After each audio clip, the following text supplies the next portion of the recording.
नमस्कार, आप देख रहे हैं इंडिया न्यूज हरियाणा में। आपके साथ तरन्नुम जहां शेख। आपको सीधा लिए चलते हैं विधानसभा, जहां पर कार्रवाई शुरू हो चुकी है।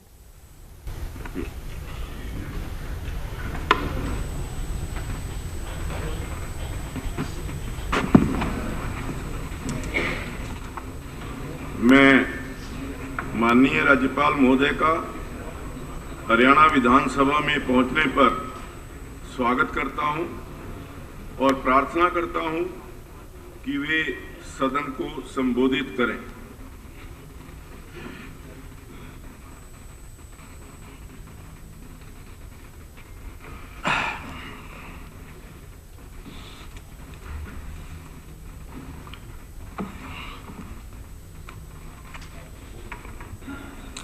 माननीय अध्यक्ष महोदय तथा सम्मानित सभासदों, मैं हरियाणा की 14वीं हरियाणा विधानसभा के तीसरे बजट सत्र में आप सभी का हार्दिक स्वागत करता हूं। नव वर्ष में इस गरिमामयी सदन का यह पहला सत्र है और मेरा भी इस सम्मानित सदन में पहला संबोधन है। इस कालखंड में हम आज़ादी का अमृत महोत्सव मना रहे हैं। आज़ादी के 75वें वर्ष में उन महान स्वतंत्रता सेनानियों का स्मरण करना हमारा नैतिक कर्तव्य है, जिनके तप, त्याग और सर्वोच्च बलिदान से हमें यह महोत्सव मनाने का अवसर प्राप्त हुआ है। मैं आज़ादी के लिए अपना सब कुछ न्यौछावर कर देने वाले ज्ञात अज्ञात सभी शहीदों को नमन करता हूँ। मेरी सरकार प्रथम स्वतंत्रता संग्राम के अमर शहीदों की स्मृति में अम्बाला में अंतर्राष्ट्रीय स्तर का आज़ादी की पहली लड़ाई का शहीद स्मारक बना रही है।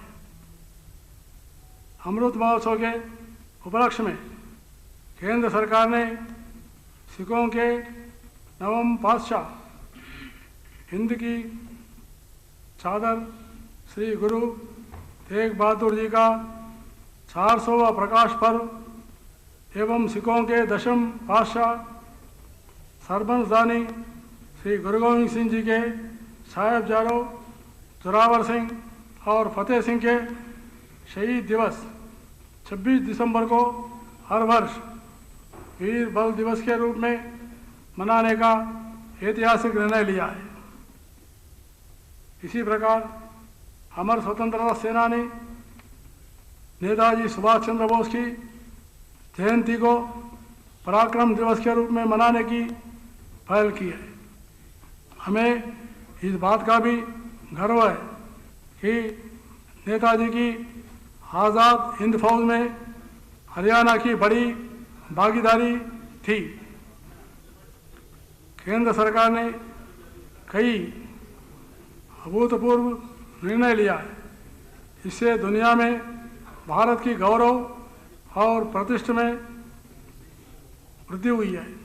अयोध्या में भगवान श्री राम के भव्य मंदिर का निर्माण कार्य शुरू होने से करोड़ों देशवासियों की आस्था को मजबूत मिली है। माननीय सभासदों, जैसा कि आप सब जानते हैं, वर्ष 2020 से हम कोविड-19 महामारी से जूझ रहे हैं।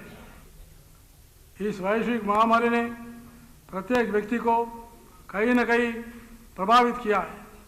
हमारे शास्त्रों में कहा गया है, न कालमति वर्तन्ते मानता सर्वेषु कर्मसु, अर्थात कर्मठ लोग अपने कर्तव्य में कभी देरी नहीं करते। इसी बात का अनुसरण करते हुए मेरी सरकार ने महामारी से बचाव, राहत व इलाज के पर्याप्त प्रबंध किए हैं।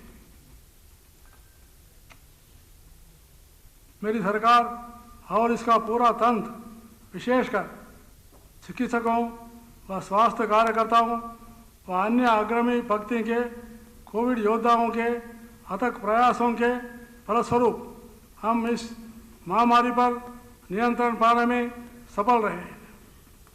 मैं इस महामारी से प्रदेशवासियों के धैर्य, साहस और विश्वास की सराहना करता हूँ। अब हरियाणा विकास के लक्ष्यों और उद्देश्यों को प्राप्त करने के लिए तेजी से आगे बढ़ चला है। माननीय सभासदों, मेरी सरकार ने सुशासन से सेवा के संकल्प के साथ पंडित दीनदयाल उपाध्याय के अंत्योदय दर्शन के अनुरूप सबका साथ, सबका विकास, सबका विश्वास, सबका प्रयास और हरियाणा एक, हरियाणवी एक के मूल मंत्र पर चलते हुए प्रदेश के चहुमुखी विकास के लिए काम किया है। बाबा साहेब डॉक्टर भीमराव अंबेडकर ने कहा है कि आदर्श समाज वह है जो स्वतंत्रता, समानता और भाईचारे पर आधारित है। उनके इस सिद्धांतों की पालना करते हुए मेरी सरकार ने क्षेत्रवाद और बाई भतीजावाद से ऊपर उठकर हर क्षेत्र, हर वर्ग का समुचित विकास किया है। आज पंचकुला से पलवल तक और सिरसा से फरीदाबाद तक बदलाव की इस सुखद दायरा को महसूस किया जा सकता है। नीति आयोग के एसडीजी इंडिया इंडेक्स 2020-21 में हरियाणा देश के अग्रणी राज्यों में शामिल है। सुशासन, माननीय सभासद, हमारे धर्म ग्रंथों में शासक का प्रथम कर्तव्य प्रजा को सुखी करना माना गया है। गोस्वामी तुलसीदास जी ने भी श्री रामचरितमानस में लिखा है, दैहिक दैविक भौतिक ताप राम राज को नहीं व्याप, अर्थात राम राज्य में मनुष्य शारीरिक, सांसारिक और दैवी परेशानी से मुक्त होता है। यही वर्तमान सुशासन का मूल मंत्र है। मेरी सरकार ने इसी मूल मंत्र पर चलते हुए पुरानी जर्जर प्रशासनिक व्यवस्था में आमूलचूल परिवर्तन किए। भौतिक विकास के साथ साथ जीवन के सभी मानदंडों को विकसित करने पर ध्यान केंद्रित किया गया। मेरी सरकार ने ऐसे बदलाव किया जिन्हें अन्य प्रदेशों व केंद्र सरकार ने अनुकरण किया है। उदाहरण के तौर पर गरीब से गरीब व्यक्ति का जीवन स्तर ऊपर उठाने के उद्देश्य से मेरी सरकार ने मुख्यमंत्री अंत्योदय परिवार उदान योजना शुरू की है। गांवों को लाल डोरा मुक्त करने की हरियाणा की योजना को केंद्र सरकार ने स्वामित्व योजना के रूप में पूरे देश में लागू किया है। मेरा पानी मेरी विरासत योजना का अध्ययन करने के लिए भी एक केंद्रीय टीम ने प्रदेश का दौरा किया। सुशासन के अभियान में कोई भी विभाग अथवा क्षेत्र ऐसा नहीं बचा जिसमें सुशासन की पहल न की गई हो। मेरी सरकार ने मानवीय हस्तक्षेप को कम करने के लिए ई गवर्नेंस की सहायता से नई व्यवस्था बनाई है, जिससे भ्रष्टाचार पर अंकुश लगा। इस नई ई व्यवस्था में कोई भी नागरिक सरलता से अपना हक प्राप्त कर पाता है। प्रदेश के कमजोर, गरीब व आम आदमी को भी आज प्रगति के लाभ मिल रहे हैं। सुशासन के लिए हमने आधुनिक तकनीकों का उपयोग करते हुए ई गवर्नेंस का रास्ता अपनाया है। शासन का सुशासन ज़्यादा, मैक्सिमम गवर्नेंस मिनिमम गवर्नमेंट को सुनिश्चित करने के लिए कृषि, उद्योग, स्वास्थ्य, शिक्षा, सामाजिक सुरक्षा आदि हर क्षेत्र में ई गवर्नेंस की नई पहले की है। ई गवर्नेंस का यह अभियान अब परिवार पहचान पत्र तक पहुंच चुका है। इस एकमात्र दस्तावेज से लोगों को सभी सरकारी सेवाओं और योजनाओं का लाभ घर बैठे ही मिलेगा और उन्हें दफ्तरों के चक्कर नहीं काटने पड़ेंगे। अब जन्म मृत्यु का डेटा भी ऑटो अपडेट हो जाएगा। सरकार द्वारा दी जाने वाली पाई सही लाभार्थी तक पहुंचाने और फर्जीवाड़ी पर अंकुश लगाने के उद्देश्य से सभी सामाजिक सुरक्षा पेंशन, सब्सिडी और वित्तीय सहायता के लिए डीबीटी सुविधा शुरू की गई है। जनता के प्रति प्रशासन की जवाबदेही तय करने और समय पर सर्विस डिलीवरी सुनिश्चित करने के लिए पिछले दिनों ऑटो अपील सॉफ्टवेयर शुरू किया गया। इससे 570 सेवाओं को जोड़ा जा रहा है। आवेदक को यदि निर्धारित समय में सेवा नहीं मिलती है तो उसकी अपील स्वतः ही उच्चाधिकारी को और फिर सेवा का अधिकार आयोग को भी चली जाती है।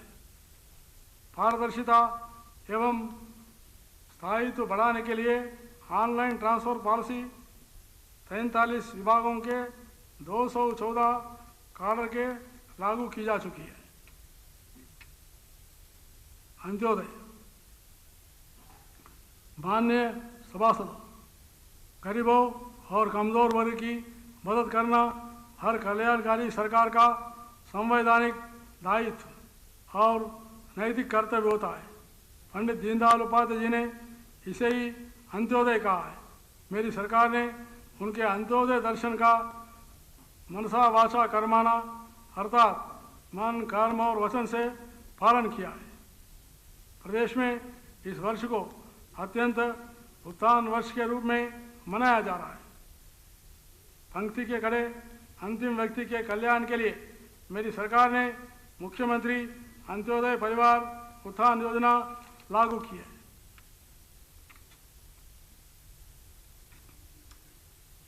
परिवार पहचान पत्र पोर्टल पर लगभग 11 लाख परिवारों की पहचान कर ली गई है, जिनकी वार्षिक आय 1.80 लाख रुपए से कम या उसके बराबर है। इन परिवारों की आय कम से कम 1.80 लाख रुपए सुनिश्चित करने के लिए इनके रोजगार और कौशल विकास पर विशेष ध्यान दिया जा रहा है। इस योजना के प्रथम चरण में 156 स्थानों पर 289 अंत्योदय मेले लगाकर मदद के लिए लगभग 37,000 परिवारों की पहचान की गई है।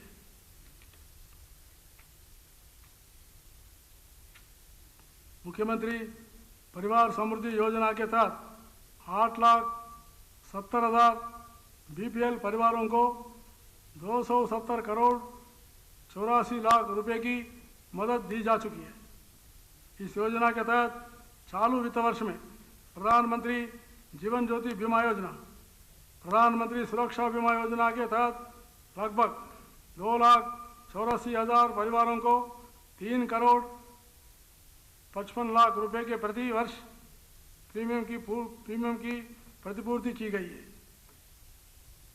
गरीबों को प्रधानमंत्री जन आरोग्य आयुष्मान योजना के तहत 5 लाख रुपए तक वार्षिक मुफ्त इलाज करवाने की सुविधा दी गई है।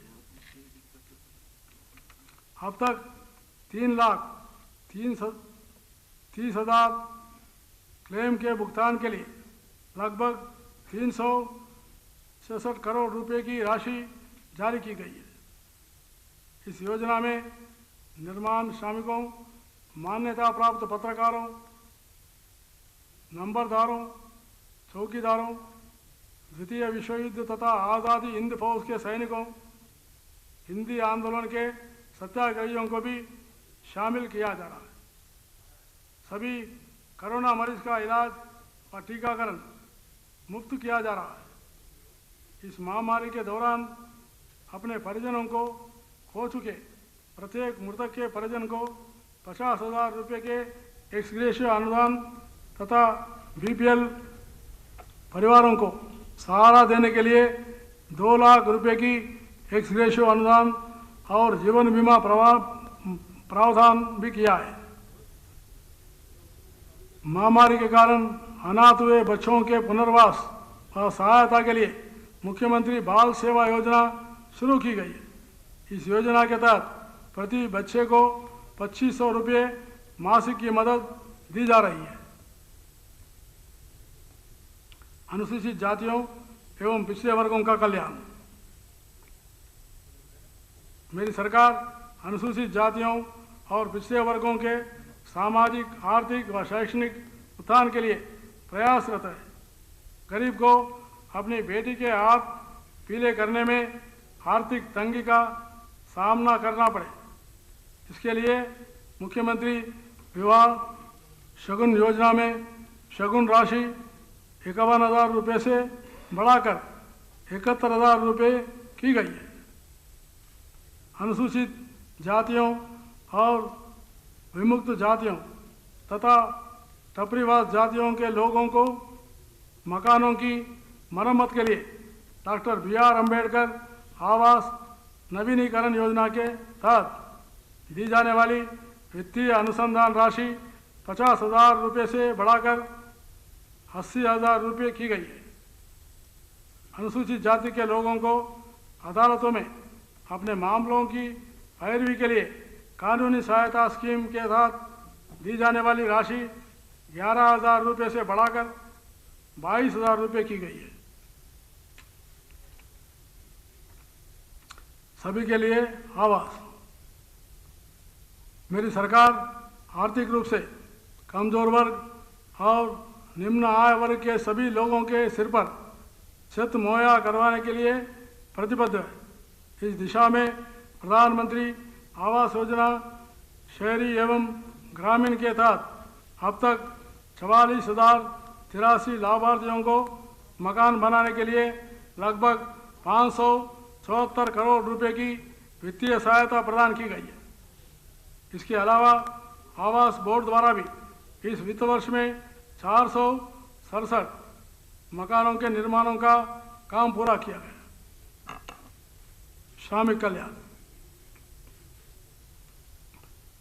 माननीय सभासदों, आप सभी जानते हैं कि सत्यमेव जयते हमारे राष्ट्र का आधार वाक्य है। जो व्यक्ति जीवन के सत्य को समझता है वही श्रम के महत्व और गौरव को समझ सकता है। श्रम की इसी महत्ता के दृष्टिगत मेरी सरकार श्रमिकों के कल्याण व उत्थान के लिए अनेक योजनाएं चला रही है।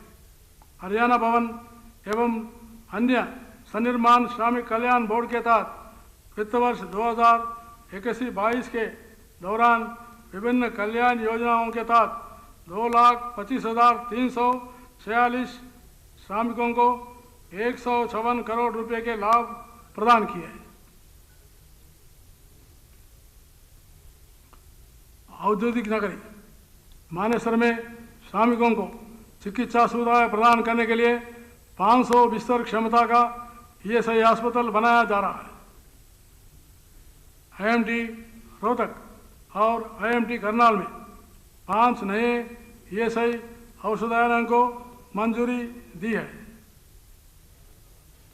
प्रदेश की 87 शहरी स्थानीय निकायों स्ट्रीट वेंडर्स की पहचान का सर्वेक्षण किया गया।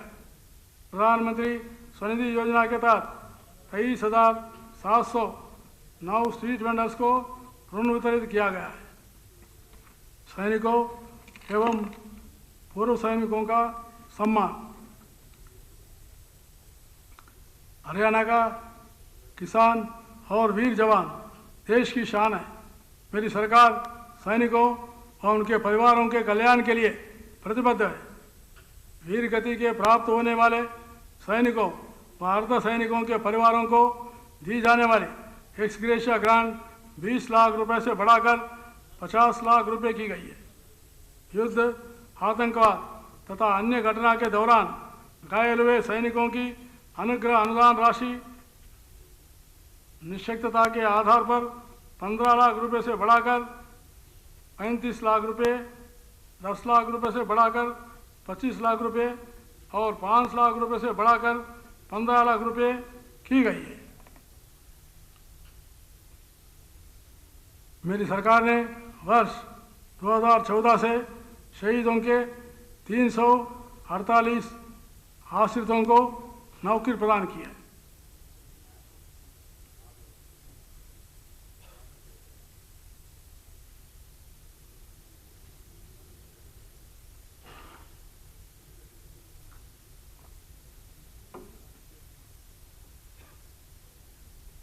कृषि, किसान कल्याण एवं खाद्य आपूर्ति।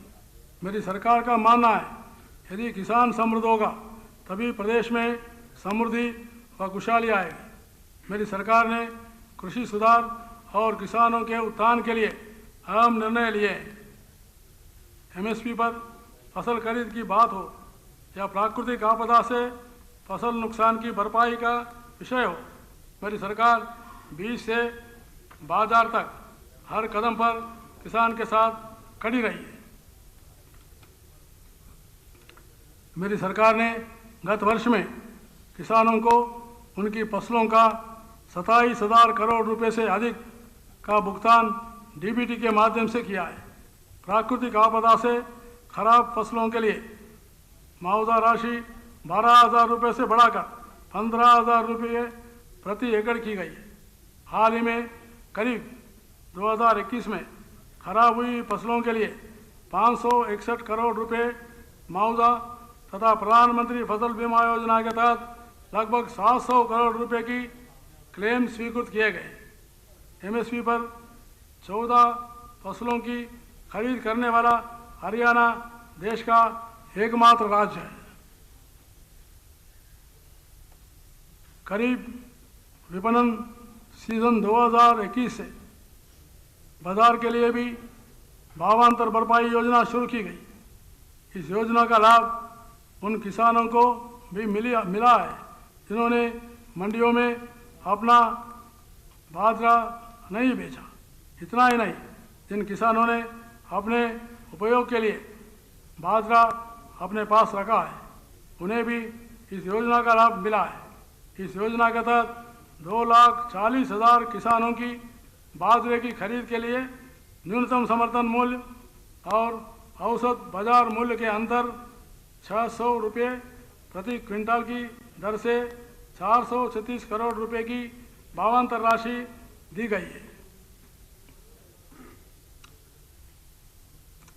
धान और गेहूं का फसल चक्र न केवल किसानों के लिए घाटे का सौदा है, बल्कि इससे प्राकृतिक संसाधनों के लिए भी संकट खड़ा हो गया है।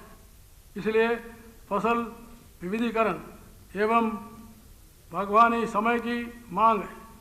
हरियाणा पहला राज्य है जिसने बागवानी फसलों को मौसम की मार से बचाने के लिए मुख्यमंत्री बागवानी बीमा योजना शुरू की है। बागवानी को बढ़ावा देने के लिए भिवानी, नूंह और झज्जर में 3 नए सेंटर ऑफ एक्सीलेंसी स्थापित की जा रही है। वर्ष 2021-22 के दौरान बागवानी क्षेत्र में वर्टिकल फार्मिंग की एक अनूठी प्रौद्योगिकी लागू की गई और इस खेती में निवेश पर 65% सब्सिडी दी जा रही है। मशरूम की खेती के लिए सामान्य किसानों को 40% और अनुसूचित जाति के किसानों को 90% अनुदान दिया जाता है। वर्ष 2021-22 में फसल विविधीकरण और जल संरक्षण के लिए मेरा पानी मेरी विरासत योजना में एग्रो फॉरेस्ट्री को भी जोड़ा गया है। अब धान के स्थान पर प्रति एकड़ 400 पेड़ लगाने पर किसान को 3 वर्ष तक 10,000 रुपये प्रति एकड़ प्रति वर्ष प्रोत्साहन राशि दी जा रही है। मेरा पानी मेरी विरासत योजना के तहत धान के स्थान पर वैकल्पिक फसलों को बढ़ावा दिया जा रहा है। इसके अंतर्गत करीब 2020 में लगभग 96,000 एकड़ पंजीकृत हुआ और 63,000 एकड़ सत्यापित हुआ तथा करीब 2021 में लगभग 97,000 एकड़ पंजीकृत हुआ। व 52,000 एकड़ सत्यापित हुआ। फलस्वरूप 74,000 से अधिक किसानों को लगभग 70 करोड़ रुपए की प्रोत्साहन राशि दी गई है। इसके अलावा डायरेक्ट सीडेड राइस तकनीकी अपनाने वाले किसानों को 5,000 रुपये प्रति एकड़ का प्रोत्साहन दिया गया। इसी श्रृंखला में माननीय अध्यक्ष महोदय तथा सम्मानित सभासदों, मेरा आपसे निवेदन है कि पृष्ठ नंबर 11 के बिंदु 30 से लेकर पृष्ठ नंबर 34 के बिंदु 112 तक मेरे अभिभाषण के इस खंड को पढ़ा माना जाए। माननीय सभासदों,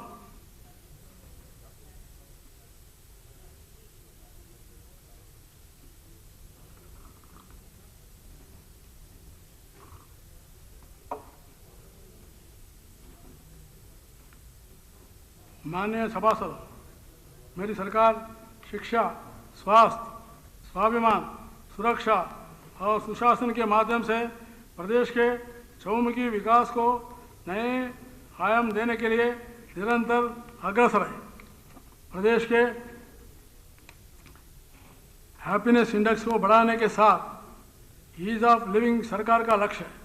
मेरी सरकार ने क्षेत्रवाद और बाई भतीजावाद की संकीर्णता से ऊपर उठकर प्रदेश में संतुलित, सतत और समान विकास रूपी पौधा लगाया है।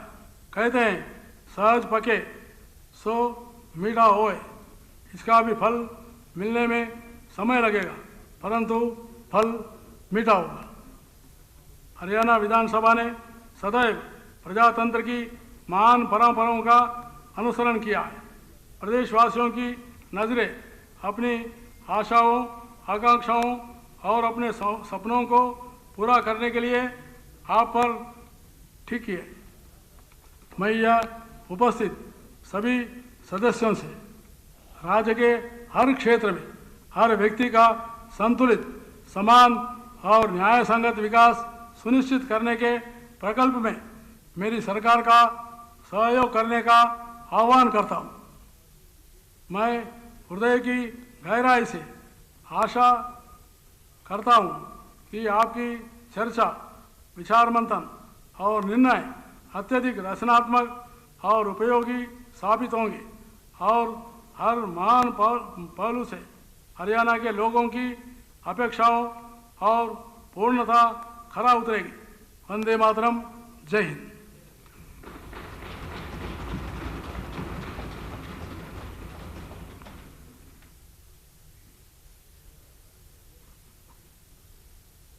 जन गण मन अधिनायक जय हे भारत भाग्य विधाता। पंजाब सिंध गुजरात मराठा द्राविड़ उत्कल बंगा। विंध्य हिमाचल यमुना गंगा उज्जल जलधि तरंगा। तव शुभ नामे जागे तव शुभ आशीष मांगे। गाहे तव जय गाथा जन गण मंगलदायक जय हे भारत भाग्य विधाता। जय हे जय हे जय हे जय जय जय जय हे।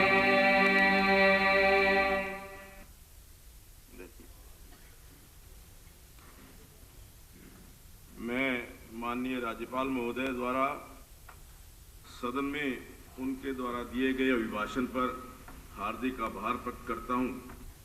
अब सदन 30 मिनट के लिए स्थगित किया जाता है। कॉपी बाद में नहीं, बाद में मिलेगी।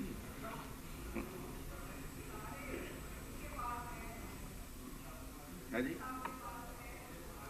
नहीं।